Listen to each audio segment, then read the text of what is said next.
We all love a good love stories. Here are a few. Percy Shelley and Mary Godwin.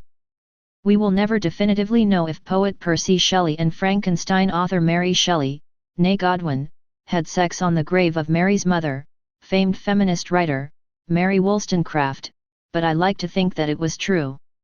What we do know is that Mary and Percy met when she was 16 and he was 21, and already married, and that they often met at the site of Mary Wollstonecraft's grave in the whirlwind few months of their courtship, which culminated in their eloping to Europe.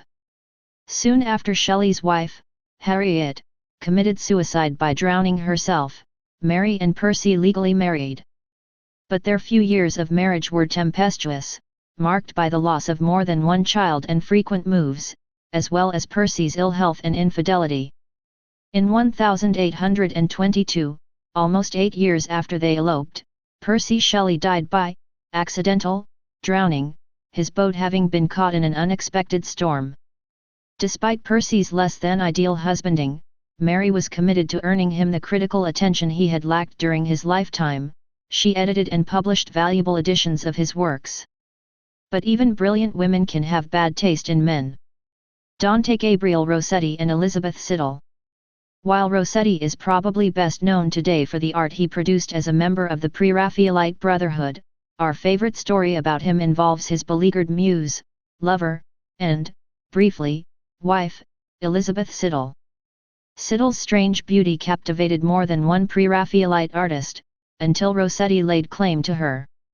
She seems to have reciprocated his affections, despite his reluctance to marry her, and his infidelities. Sign me up.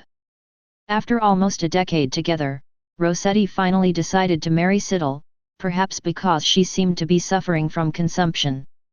It's unclear how much happiness this official union brought her. She gave birth to a stillborn child and committed suicide by taking an overdose of laudanum less than 2 years after they had married. Given to impulsive acts, Rossetti buried the only existing manuscript copy of his unpublished poems with his wife. He soon became haunted by her memory, attended séances to try to communicate with her, and took to drinking. Roughly 7 years after Siddal's burial, he decided he had to publish his poems.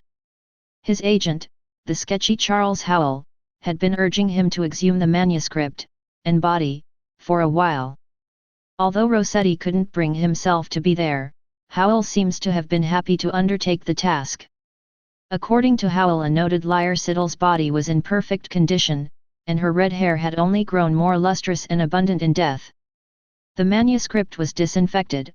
I'm not entirely sure what that entailed, and Rossetti was reunited with his poetry, although he lamented that one of his most important poems, Jenny, had a great wormhole right through every page.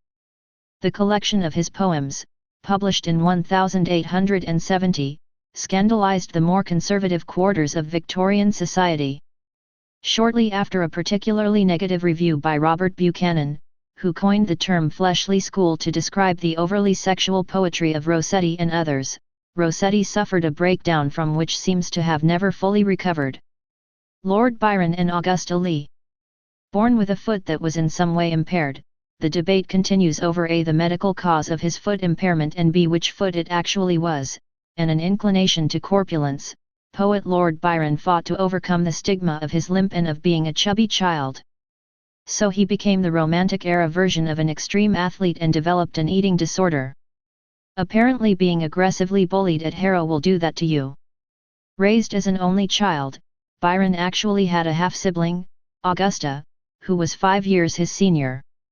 They shared a father, the profligate Captain Byron, who seems to have worked hard to earn his nickname, Mad Jack, and to run through his succeeding wives' fortunes as quickly as possible.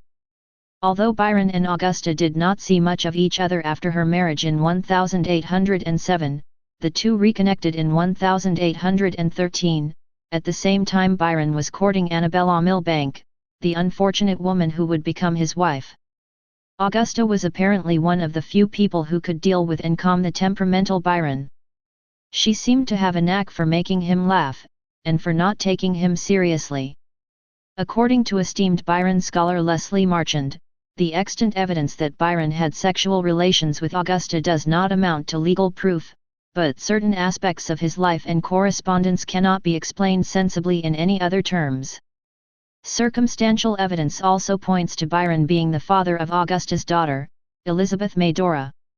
While Byron's marriage to Annabella collapsed in little over a year, leading to his permanent exile from England in 1816, he likely did not flee because of allegations of incest, but because his wife threatened to accuse him of sodomy, then a hangable offence. He corresponded with Augusta for the rest of his, relatively short, life. A few years after Byron died, Elizabeth Medora ran off with her older sister's husband. Perhaps she was indeed her uncle's daughter. Paul Verlaine and Arthur Rimbaud. In 1871, Verlaine was in his late 20s and already a well-known poet when the young, barely 17-year-old, Rimbaud reached out to him as an artistic mentor. Verlaine encouraged Rimbaud to travel to Paris, where the two soon began a torrid affair. Rimbaud seems to have quickly alienated most people he met. He eschewed bathing, delighted in his lice infection, had a tendency to trash the places he stayed in, and enjoyed nude sunbathing but delighted Verlaine, who also considered Rimbaud a muse. The two poets seem to have brought out the worst in each other as they conducted their tempestuous affair in a haze of absinthe, hashish, fierce love-making, and brawling. While the violence-prone Verlaine made intermittent attempts to clean up his act, Rimbaud apparently saw himself as an archangel descended to earth to liberate Verlaine from his bourgeois temptations as a human being and the tendencies towards prettiness in his poetry, according to Edmund White. After a quarrel in Brussels, Verlaine, whose mental instability and abusive tendencies were exacerbated, and perhaps caused by his absinthe addiction, famously shot twice at Rimbaud, grazing him in the hand. Although Rimbaud didn't press charges, Verlaine ended up serving 18 months in prison. There, unable to access absinthe, he produced a poetry collection and converted to Catholicism. He sought out Rimbaud after his release. The two meet in a forest, quarreled one last time, and Verlaine was apparently found there unconscious the following day. The general consensus is that the two never saw each other again. Stay in love and paranoid, my friends.